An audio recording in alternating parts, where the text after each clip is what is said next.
महिमा कथा अष्टविनायका तुझा महिमा कथा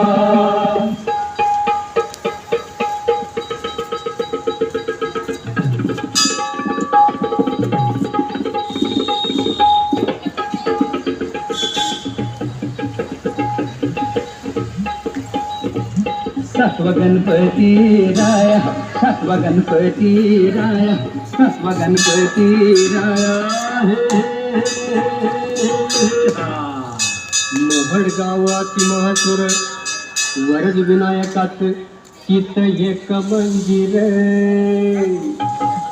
मंदिर लय साध सुध जस कौलारू घर घुमटाचा कळ सोनेरी नक्षी नागाची कळसाच्या भैर कळसाच्या